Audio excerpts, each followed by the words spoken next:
القرآن يوحدنا لطريق الخير يوجهنا الله تعالى أنزله ورسول الله معلم. بسم الله الرحمن الرحيم. وحكم المقتضى أنه يثبت بطريق الضرورة فيقدر بقدر الضرورة، ولهذا قلنا إذا قال أنت طالق ونوابه الثلاثة لا يصح، لأن الطلاق يقدر مذكورا بطريق الاقتضاء فيقدر بقدر الضرورة، والضرورة ترتفع بالواحد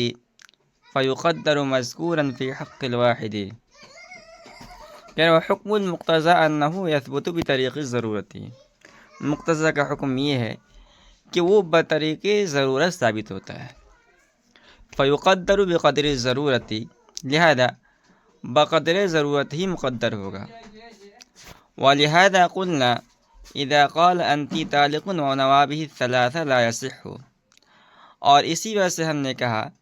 کہ جب کسی نے اپنی بیوی سے کہا انت طالق اور اس سے 3 کی نیت کی، تو 3 کی نیت کرنا، 3 طلاق کی نیت کرنا صحیح نہیں ہے.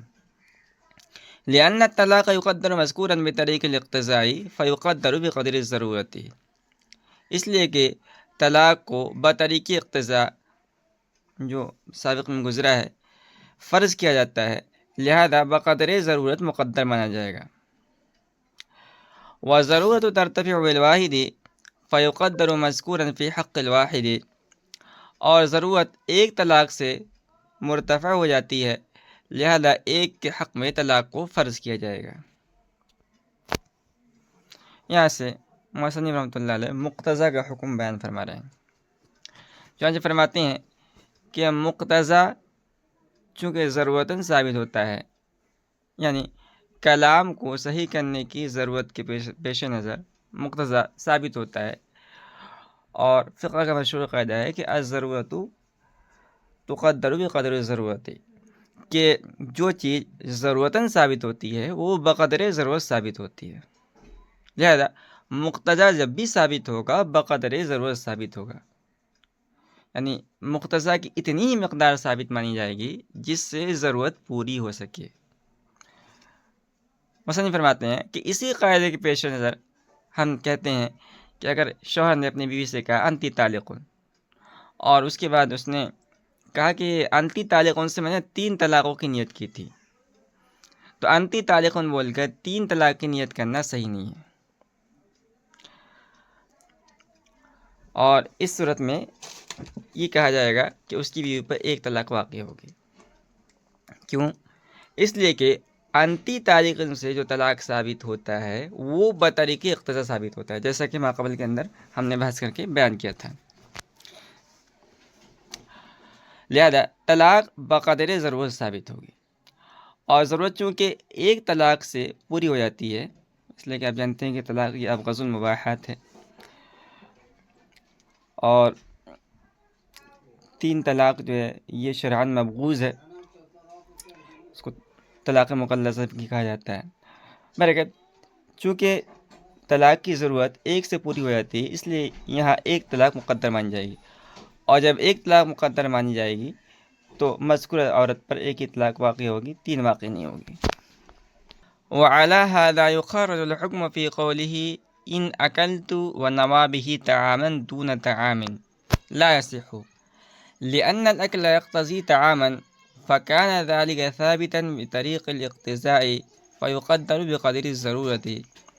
والضرورة ترتفع بالفرد المطلق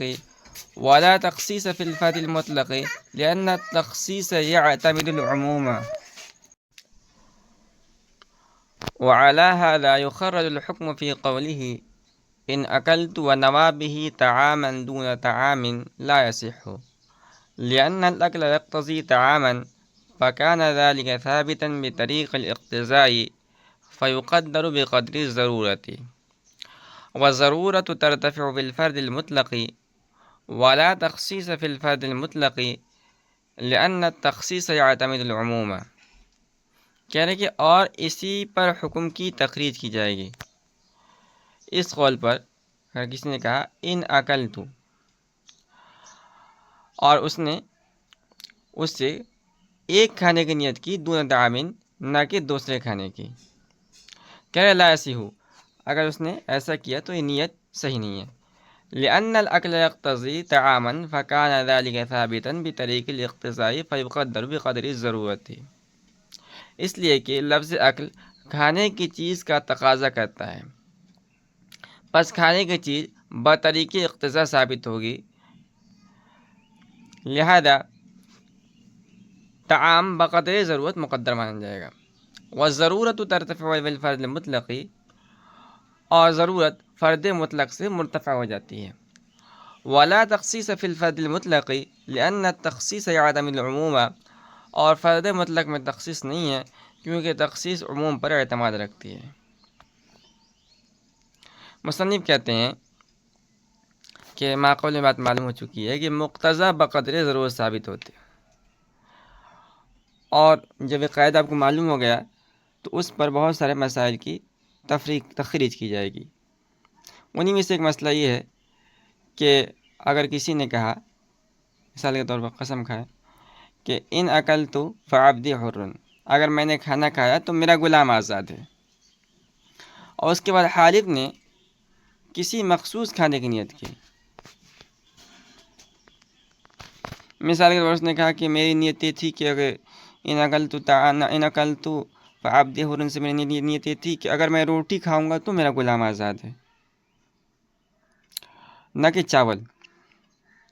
تو مصنف فرماتے ہیں کہ یہ نیت درست نہیں ہے،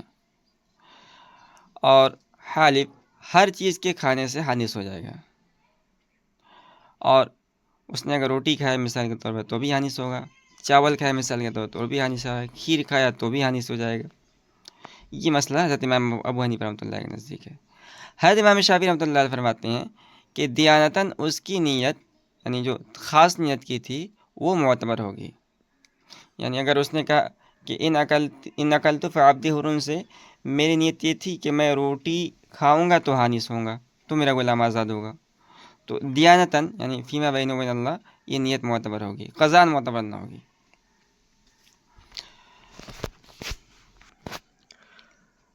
مصنف فرماتے ہیں کہ حضرت امام ابو حنیفہ رحمۃ اللہ کی دلیل یہ ہے کہ ان اکلتو کے بعد لفظ شے یا لفظ طعام یہ مقدر نہیں ہے، نہ تو مذکور ہے نہ مقدر ہے، بلکہ یہاں طعام بطور مقتضی ثابت ہے، یعنی عقل یہ طعام کا تقاضا کرتا ہے، لہذا طعام بطریق اقتضا ثابت ہوگا، اور پہلے یہ گزر چکا ہے کہ مقتضی یا بقدر ضرورت ثابت ہوتا ہے، اور ضرورت فرد مطلق یعنی فرد غیر معین سے مرتفع ہو جاتی ہے، اور فرد مطلق میں تخصیص نہیں ہوتی ہے، اس لیے کہ تخصیص وہاں ہوتی ہے جہاں عموم ہوتا ہے، اور مقتضی کے لیے عموم نہیں ہوتا ہے، لہذا مقتضی جو خود فرد مطلق ہے اس میں تخصیص نہیں ہوگی، اور جب مقتضی میں تخصیص نہیں ہوتی تو مقتضی میں تخصیص کی نیت کرنا بھی صحیح نہیں ہوگا۔ خلاصہ یہ ہے کہ ان اکلت فعبدی حر کہہ کر کسی مخصوص کھانے کی نیت کرنا صحیح نہیں ہوگا، بلکہ حالف ہر چیز کے کھانے سے حانث ہو جائے گا۔ ولو قال بعد الدخول اعتدی ونوى به الطلاق فيقع الطلاق اقتضاء، لأن الاعتداد يقتضي وجود الطلاق فيقدر الطلاق موجودا ضرورة، ولهذا كان الواقع به رجعيا لأن صفة البينونة زائدة على قدر الضرورة فلا يثبت بطريق الاقتضاء ولا يقع إلا واحد لما ذكرنا۔ کہہ رہے ولو قال بعد الدخول اعتدی، اگر کسی نے اپنی بیوی کے ساتھ دخول کیا اور دخول کی وجہ سے کہا اعتدی، ونوى به الطلاق اور اس سے طلاق کی نیت کی، فيقع الطلاق اقتضاء، تو کہہ رہے ہیں کہ اقتضاء طلاق واقع ہو جائے گی، لأن الاعتداد يقتضي وجود الطلاق فيقدر الطلاق موجودا ضرورة، کیونکہ اعتداد وجود طلاق کا تقاضا کرتا ہے، پس ضرورتاً طلاق مقدر مانی جائے گی۔ ولهذا كان الواقع به رجعيا، اور اسی وجہ سے اس سے رجعی طلاق واقع ہوگی، لأن صفة البينونة زائدة على قدر الضرورة فلا يثبت بطريق الاقتضاء ولا يقع الا واحد لما ذکرنا، اس لیے کہ صفت بینونت مقداری ضرورت سے زائد ہے، بس بینونت بطریق اقتضا ثابت نہ ہوگی اور طلاق صرف ایک واقع ہوگی، اس دلیل کی وجہ سے جو ہم نے ذکر کی ہے۔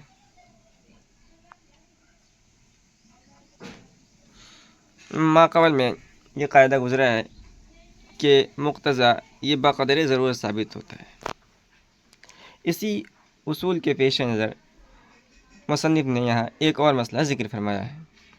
مصنف فرماتے ہیں کہ اگر کسی نے اپنی مدخول بہا عورت سے، بیوی سے یہ کہا اعتدی، اعتدی یہ اس کے معنی آتے ہیں تو شمار کر لے،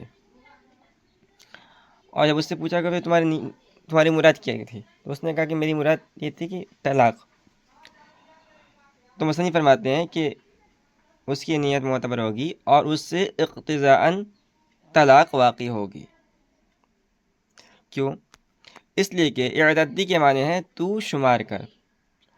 اب دیکھیے اس میں کئی احتمال ہیں۔ اس کا ایک مطلب یہ بھی ہو سکتا ہے کہ اللہ تعالیٰ نے تجھ پر جو انعام کیا ہے اس کو شمار کر۔ ایک مطلب یہ بھی ہو سکتا ہے کہ تو حیض کو شمار کر، یعنی عدت پوری کرنے کے لیے بیٹھ۔ تو جب شوہر نے حیض شمار کرنے کی نیت کی تو اس سے اعتدی کے اندر جو ابہام تھا، جو اس کے کئی معنی ہو سکتے تھے، وہ دور ہو گیا اور عدت گزارنے کا جو معاملہ ہے وہ متعین ہو گیا۔ اور آپ جانتے ہیں کہ عدت گزارنا یہ وجود طلاق کا تقاضا کرتا ہے، یعنی پہلے طلاق، شوہر طلاق دے گا، اس کے بعد یہ عورت جو ہے بیوی عدت گزارے گی۔ جب ایسا ہے تو لفظ اعتدی سے طلاق کا جو ثبوت ہوگا وہ بطریق اقتضا ہوگا، اور ماقبل میں ایک قاعدہ گزرا ہے بار بار کہ مقتضا یہ بقدر ضرورت ثابت ہوتا ہے، لہذا یہاں طلاق بقدر ضرورت مقدر ہوگی، اور ضرورت چونکہ ایک طلاق رجعی سے پوری ہو جاتی ہے، اس لیے اس کلمے سے مدخول بہا عورت پر ایک طلاق رجعی واقع ہوگی۔ اسی کو مصنف نے